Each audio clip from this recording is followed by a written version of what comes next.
This is Jack in Florida. So Rick, someone on YouTube is saying that just the mere mention by you of ZR1 for C8 coming is destroying the Z06 market. Shut up!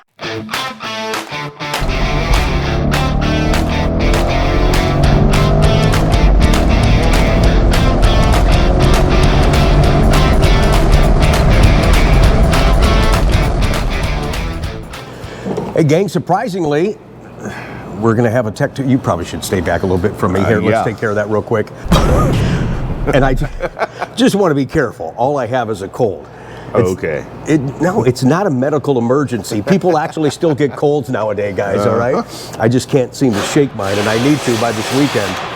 Thanks, you guys, for watching Sunday's Coffee with Conti. You'll see here in a second what Chuck does on his break. He was watching Coffee with Conti here. And last Tuesday on Tech Tuesday, it was long upload. I feel bad for that, but I knew it was the holiday week. A lot of people had some extra time off. If you didn't get a chance to watch that video in its entirety, come back and finish it up. And many of you did. Many of you actually watched all the way through, 30-some minutes long. And it didn't feel like that because you guys enjoyed the conversation and we enjoyed talking with you. So thank you so much for checking out last week's Tech Tuesday.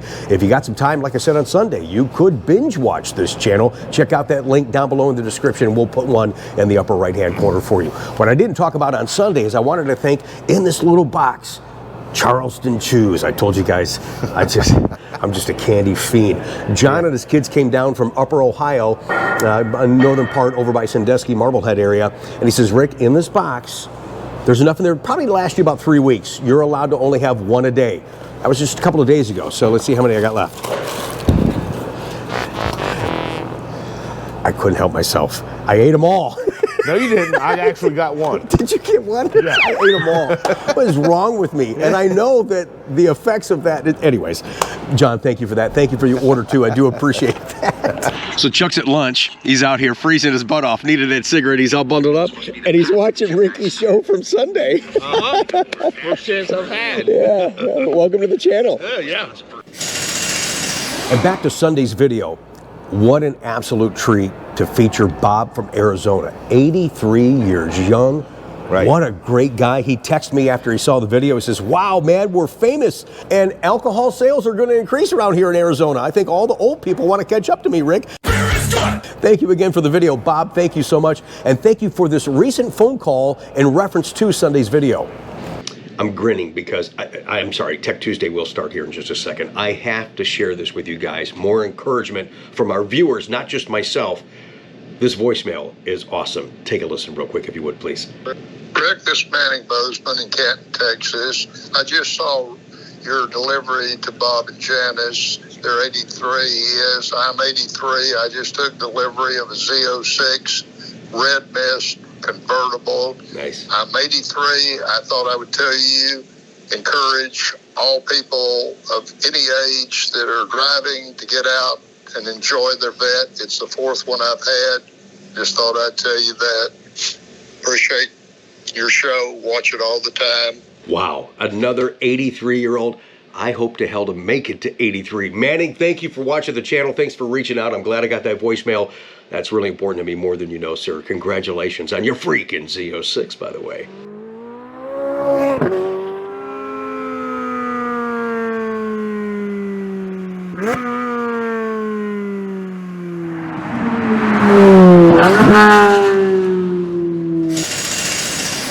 Thank you again for that call, watching the channel, and just sharing that with us. It really motivates me to be here with you guys and share stuff with you guys. It is so much fun. And before we get into the Tech Tuesday questions, another email in regards to our 83-year-old. I mean, people are just shocked, and he is just... He's all that, man. He really is. This comes from John. He says, Rick, I just watched your delivery of an 83-year-old guy. It was fantastic. Never underestimate an old guy who drives a Corvette. I'm 76, and I love Corvettes. Been around them and driving them for 45 years. John, thank you for watching the channel. And real quick, if I may, this is really just for my own benefit and to the one person on the General Motors team that helped me. I don't want to identify who that is and what the problem was, but they went out of their way to assist me and my customer.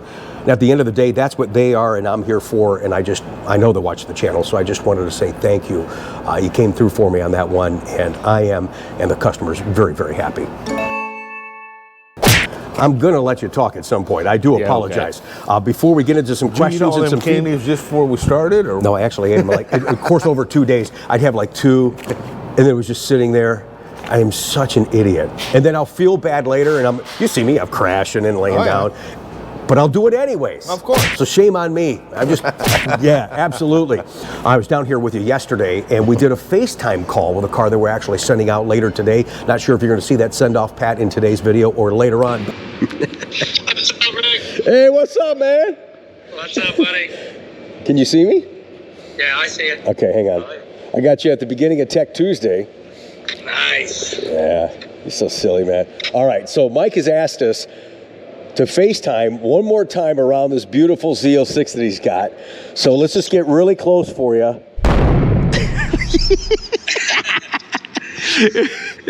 Oh, dude. I'm bummed that you can't make it in here, though, man, but thank you for the business, man, seriously. I'm disappointed I didn't get to come. Yeah, look how nice it is. I mean, just beautiful. Nothing on the splitter. Now, the thing's PPF'd all the way around, which is really nice. It's the cool. wheels are good. Yeah, the wheels are good. You and I looked at that. There's no curb rash or anything on the wheels. Yeah, so this is here. No scrapes or nothing? Nope. Here's the driver's side bolster that usually is the typical part that gets hit. See anything or no? No, I don't see anything, man. Wow, she's a cream puff. Yeah, man. So you're on the channel. Tell the folks what you do if you don't mind. Well, I deliver Martin's potato bread. Yeah. Hamburger and hot dog rolls, and deliver to all your neighborhood stores. All over the country, don't you? All over the country, yeah. We're IOs, so we're owner operators. So basically, we buy a territory, within our area, and go out at 3:30 in the morning. I was home by 8:30 this morning. I looked at Kroger's last night, and I didn't see the buns in there. I know you said you just picked up Kroger account. No, I didn't see. I looked all over the place, man. It's like, damn it, I wanted to have one. But they'll probably get them soon. We got a lot of Kroger's is based out of Columbus, so we've got Kroger's all over the place. So that's pretty cool. Yeah, I got to be in there. I'm surprised you didn't see them. Maybe they sold out. Yeah, what's the name of the buns again? Is it Martinis? Or Martin's famous potato rolls. That's what's nice for you guys that are still with us right now. We're talking to Mike in New Jersey. This is the one shortcoming in C8. You don't have accessibility to your cargo. Right here, dude, you can put a cooler. You can reach from the driver's seat. You can go right back there. Sometimes folks will put a little dog bed back there and go to shows, and you can put tables and chairs and all kinds of stuff back in there. Got to do a little bit differently now with C8, so that's all right. But this is cool. I don't think my dog's gonna fit in there. Yeah, what do you got? 150-pound bull mastiff.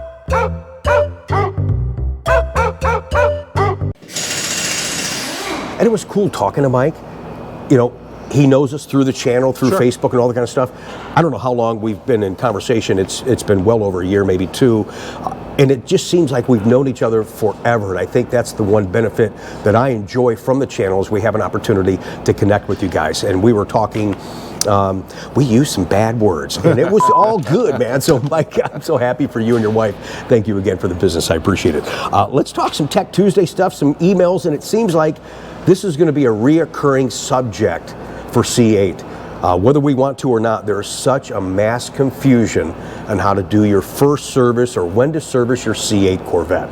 This is kind of unique. Are you going to start with that one from the UK, or you got something else? I apologize. I don't want to get you out of sync. No, that's fine. Let's start with the one from UK. This comes from Barry. It says, I am a Corvette C8 owner in England, UK, and I have just watched your YouTube video, first C8 Corvette service, what's included, and when to do it. Can I stop you there for a second? Yes. Because that video is older.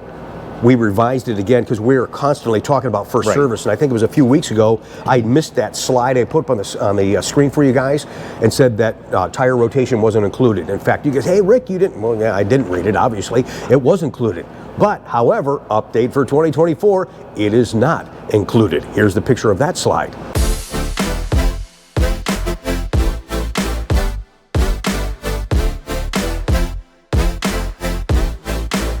Okay, I'm sorry, buddy. Go ahead. No problem. It says in the UK, GM does not pay for the first service. So what I wanted to ask you about the DCT filter is, as it is expensive to change, my car is 11 months old and has about 2,800 miles on it. I'm looking at an owner's manual, and it says on page 301 and 302, the engine oil filter must be changed at least once a year, and the oil life system must be reset. Correct. If you're not putting the 5,000 miles on it, yeah, you need to change it every 12 months. Then the integral gearbox external filter change must be performed at 12 km or 7,500 miles. Also correct. Yeah, talking about the DCT canister filter. Right. And I understand that GM doesn't pay for it in the UK, but I wondered about that. Yeah, for everybody else, they've extended it from 1 year to 2 years, so you have 2 years to get that service done, or 7,500 miles, whichever comes first. So from what I read is there's time on the engine oil, but on the mileage, on the limit gear, on the gearbox, I am near the time, but not near the mileage limit. Which we see a lot. Right. I was therefore planning to do the oil change now, correct, before the 1 year time, and the canister in 2024 before the 7,500 mile limit. Yes, that's what you want to do. Go in and pay for the oil change. You want to really, see, everybody's thinking this is a 7,500 mile interval on this filter. What GM's wanting to do is to trap everything they can in the first 7,500 miles before you change this filter. So if you change it early, they want it changed again at 7,500 miles. I was just going to ask you that. So how many miles does he have on it now? 2,800. Okay, so say he copies his driving habits and next year he's at 5,600 miles. Right. And he does the first service at that point, as we call a first service, changing the DCT canister filter and doing yet another oil change. Would he, at 5,600 miles, then again have to change the DCT canister at 75? He would before 7,500. GM, what we've heard from GM, they're allowing like a 500 mile window. Okay. So 7,001 miles to 7,499 miles. Right. And then really, as you see in the owner's manual, and obviously he reads it, many don't. Correct. Including myself. But in the owner's manual, it tells you after the 7,500, the next service interval under normal driving conditions, which I don't do, that's why I do mine so frequently, is 22,500 miles. So it just depends on how you drive, how you want to maintain it. Chuck and I talk about this constantly. That's an important, probably the most important component to maintain this transmission. You can't, his words, you can't over-service this car. No. A lot of us are old school and used to changing the oil at 500 to 1,000 miles. You don't have to do that anymore. I know that screws your head up, but you really don't have to do that anymore. No. And the last part is, it says, however, my Chevy dealer tells me that there is also time limit on the gearbox interval canister filter, and that also needs to be changed before 1 year. However, that's not what the owner manual says, so I am wondering if this is a cost that I can postpone until next year before the limit of 7,500 miles is reached. Yes, absolutely. Okay, when the cars first came out, they had 12 months or 7,500 miles. Nobody was doing 7,500 miles. GM said, okay, we're going to extend it another 12 months, made it 2 years. Right. But there really is no, the time limit on the filter is really not in years, it's in mileage. GM's only willing to pay for it for the first 2 years. So I would say, yeah, at least 2 years or 7,500, whichever comes first. You know, this is a wonderful new car. Yes. It's very complicated in some regards, and it does require additional maintenance, and it is going to be extra money to maintain it. Yes. You want to make that extra effort. You want to do it correctly, because I just know, reading in between the lines, if you don't, there could be a warranty implication where they can say, hey, by the way, you didn't do this and this, and you didn't do this. And we talked about it before on the channel, where they plug in this thing and they're monitoring any aftermarket stuff. They're looking for ways to to protect themselves as a company and not just throw money out the window, but they're also looking for ways not to warranty a car in a situation that maybe you should. So it's important for you guys to do what you're supposed to, and maybe, as I do it a little extra. You know, I do some spirited driving, so I'm doing mine every 7,500 miles, if not sooner, just because that's what I choose to do. It is expensive to do it. I bitch and moan about it every single time, but at the end of the day, I love the car, so I guess that's all that matters, right? Well, and what everybody needs to realize is the expense of the canister filter change is minimal compared to the transmission replacement. I mean, not the labor, but just the filter itself is what, a couple $100 or so? Yeah, between $200 and $300. Yeah, just it's depending where you get it, give or take. Okay. However, the cost of the transmission is $20,000 or more, right? Or more, plus labor. Yeah, plus labor. Yeah, so I think I'd rather go with a couple $100 filter and the labor to put it in. Yeah, absolutely. You got it. Tech Tuesday continues. I got this text this morning, in fact, at 7:08 a.m., and I was really groggy, but I replied to the guy. It says, "Good morning, Mr. Conti. My name is Nicholas. A quick question you might be able to use on Tech Tuesday regarding the hardtop convertible C8. The digital mirror does not work when you put the top down because it's inside the roof. Is there a way to make that camera come back up when the convertible top is down?" And I said, "Hey, good morning. No, sorry. The camera's attached to the roof.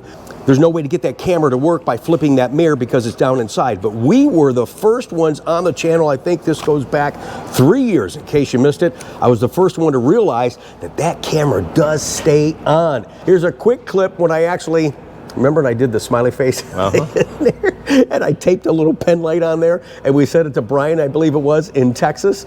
And when we shipped it, he goes, "Hey, that smiley face better be in there when I put my convertible top down." So look at this. All right, here we go.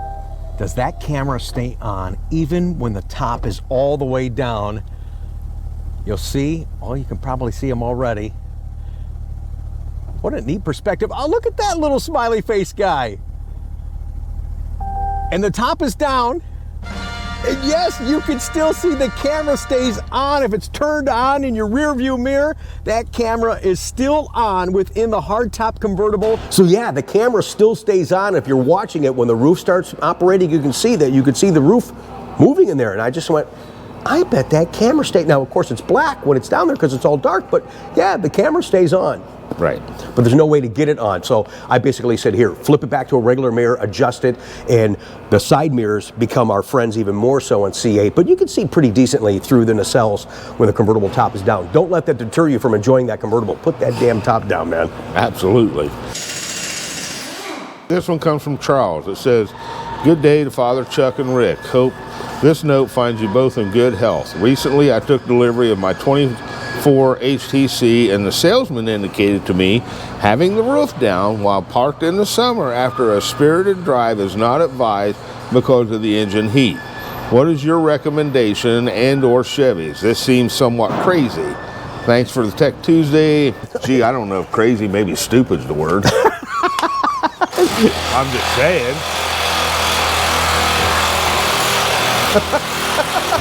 That sounded stupid. But anyways, Yes. to that point, This is the factory cover on your HTC, and you've got that extra insulation in there. So top up or down. Got a wrench or something I can throw over there? Yeah. I think I can hit them. I really do. All right, just put it down. Anyways, top up or down, this is going to protect the tonneau cover, the inside of your roof. Even with the clear top that we talked about a couple of weeks ago, all the heat testing done on that too is going to be fine and dandy with that top up or down. Did you hear any of that? I hope so. I'm sorry. I know we're in a shop, but yeah, guys, I mean, yeah, a little consideration. You should be fine. Okay, thank you again for that. I do appreciate it. I'm sorry, what? Yeah. It's not funny. You know that irritates me. I know. Right. Go ahead, continue. All right. This one comes from Richard. It says, "I enjoy the content. I have a 2021, which I have had the 2 extra liters of transmission oil added a short time after I got the car. Good. Could you tell me the full amount of the transmission fluid, which would be included in the 2 extra quarts? I would like to make sure it's all added when it comes time to do my transmission oil change." Okay. The capacity on a dry transmission on this is like 11.1 quarts. What I've found when doing the transmission flush, it usually takes anywhere from 8 to 9 liters to fill it back up. So, and that's just the factory fill plug.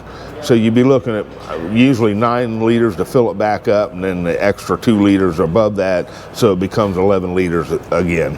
Is it any different when the vehicle's hot and you're doing that service, or no? Well, yeah, I mean, obviously the fluid's hot, a little more could drain out.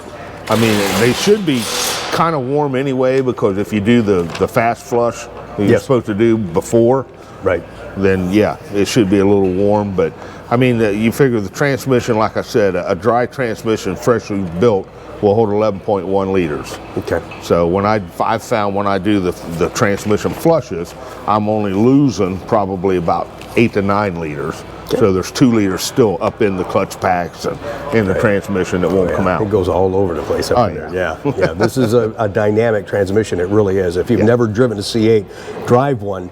Oh man, you immediately you can feel the difference. Like, okay, this is something special, no doubt about it. This is Jack in Florida. So Rick, someone on YouTube is saying that just the mere mention by you of ZR1 for C8 coming is destroying the Z06 market. I respect your opinion. Do you feel this is accurate? Absolutely not. I've told you guys, talking about advanced product is hard for me because I am a new car representative. Furthermore, not having that information, I don't want to steer you in the wrong direction. I gave you some ideas what I thought the ZR1 was going to be. So what? Let's wait and see what it is, and then we can have a more real conversation, detailed conversation, and an enjoyable conversation rather than this hypothetical guessing. And that doesn't make the car come any quicker. But me talking about a ZR1 or teasing a couple of things here and there just because we know there's another variant coming for C8 that's going to be just beyond what Z06 is, has nothing to do with the Z06 market. Freaking allocations are difficult right now, production is slow right now, and furthermore, once that car comes to marketplace, which it still should be a 2025, but we're waiting to see, we'll probably know more so that that's a 25 as we get into the springtime. GM and the Corvette team will make an announcement, I would assume, if not before, but at the National Corvette Museum Bash event. But what I was going to say is, the ZR1, to me, it's almost it's a conversation we want to have because it's going to be a dynamic, amazing car. And I got to come up with a different word because dynamic is really encompasses C8. This car is going to be just way upper echelon. But the availability of that car is going to be very minimal. I had said in many earlier videos, when ZR1 comes to be, I don't expect that to be a volume car, just a way for GM to say, yeah, look what we did, man. We kicked ass on this thing. And it's just something special to add to the palette and the platform of C8.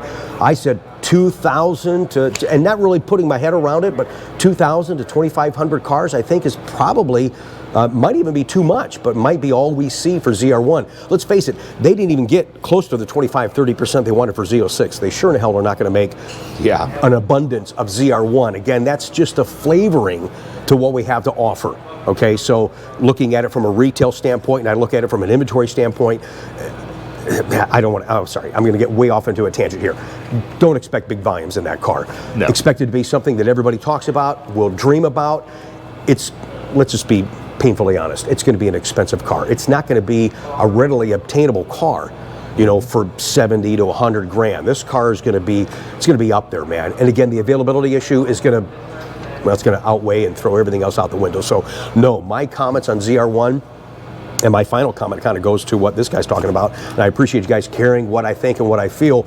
I never want to steer you wrong, and I'm a big boy, and if I make a mistake, I'll admit that to you. But always it's about really appreciating what we have right now. There's always stuff coming. We can't control that. So it's like, does it really matter? You know what I mean? Yeah, right. It does, and I don't want to discard it. I mean, it does and it doesn't, but again, I have a different stake in the game as a retail representative. Anyways, as a retail representative, I do have to be careful what I talk about. If I just did YouTube channel and just talk about Corvette stuff, I could throw stuff out, I could be wrong, I could speculate and guess and just be so wrong. But people will come back because they want to have that conversation, and I appreciate that. And I got to be careful because of the information that I have, not to let any of that slip. I can just tell you guys that will get one of these ZR1s, it's going to be something else, man. It really is going to be something else. And I hope that, if anything, through our Chevy training, maybe we get a chance to drive one of those damn things. Just so I can say I drove one, you know? All right. I didn't get a chance to ever drive a 19 ZR1 on track. and I'll forever regret that. Right. Yeah, ooh, baby. All right, so anyways, hopefully answer that question, but thanks. I don't know who he's talking about, but thank you for bringing that to my attention. All right, this one comes from Jeff. It says, "Hi, Rick and Chuck.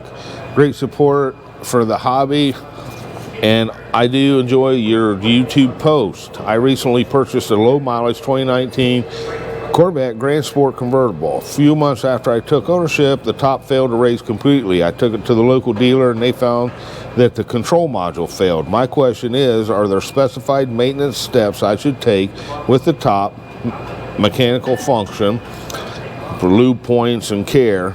Chuck, have you seen this issue going through your shop?" No, I have not. I've replaced a couple modules. I've replaced a couple pumps. I mean, it's few and far between. I've never seen one go up and not go all the way up. Right, but it can happen. It can happen. Yeah, Sure. and it's unfortunate if it does. And you know, C7 started where it wasn't like C6, where if the convertible top didn't operate, you could at least get in there and undo that hydraulic pump with a little bit of a wrench and like a half a turn, and you can manually get the top back up on the car at least, you know, so you're protected from weather or something like that. C7, C8 included, you can't. So do you keep a tarp with you in the trunk? Maybe. I mean, that's not funny, but yeah, maybe. I don't know, man.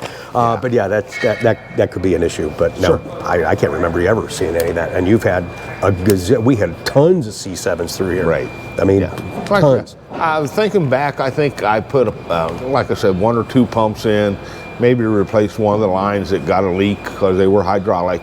Yeah. But nothing crazy. I would have to say, if you're going to do anything, because that's electronic, is make sure your battery is charged up. I think that's good. So any interruption in the battery could interrupt the operation of that top, and also to making sure windows are indexed if a car's sitting and the battery gets low. So that's another conversation for another time. But the battery would be the only tip I would give you on that, just to keep this thing working. And make sure that you keep your finger on the button when it's going up or down, especially at C7. Remember, we had this when they first started coming out in 14, 15.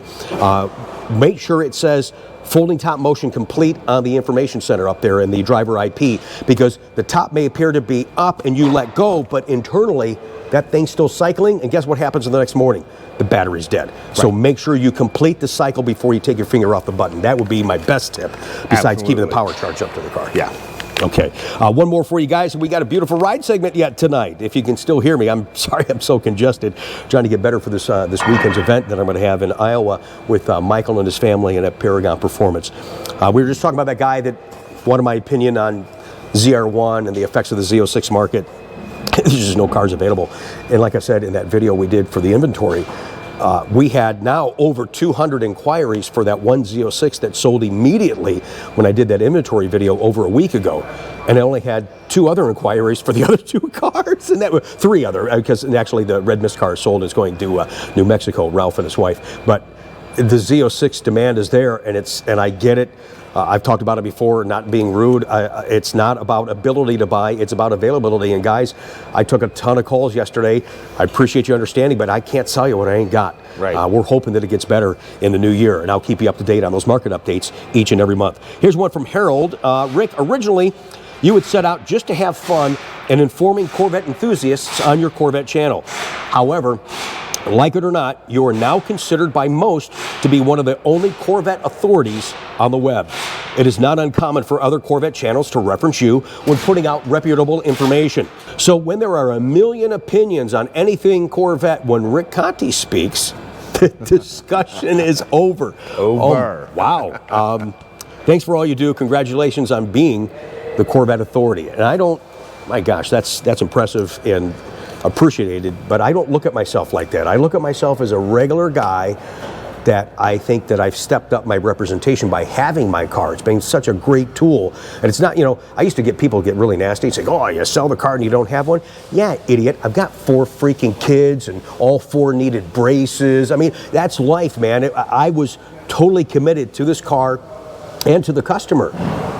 It just feels different for me now, you know, where we're at in this time of my life. And I love being real, being forthcoming, being sometimes a little direct, but I think you guys need that. I think you guys want that. Do you want a bunch of fluff and fake answers and stuff like that? You're not going to get that on this channel.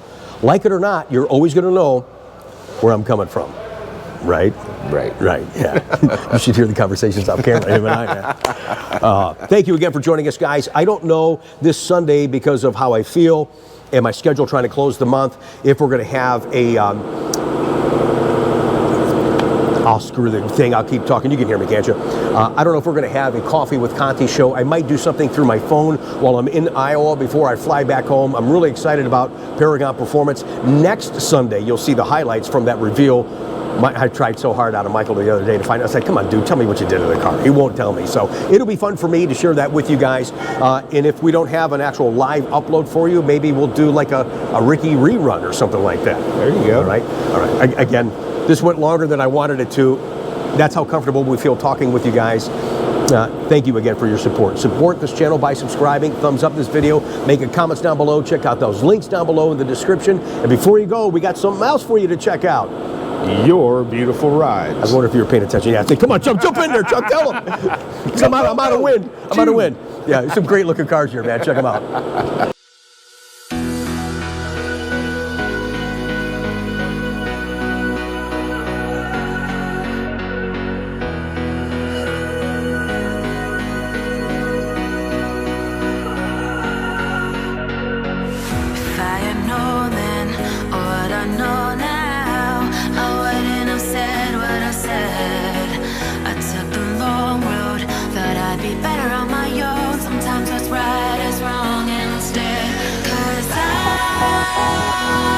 I was too young, and I didn't understand that you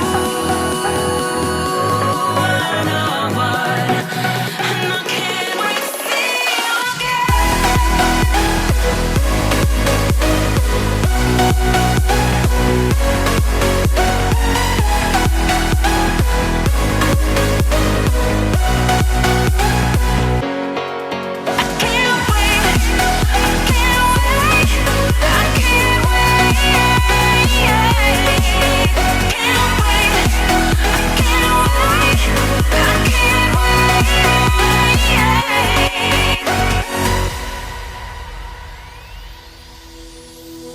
hindsight is fleeting, when your heart's bleeding, and all you can see is red, till you discover it is within each other to forgive and make amends. If I had known then, or what I know now, I wouldn't have said what I said.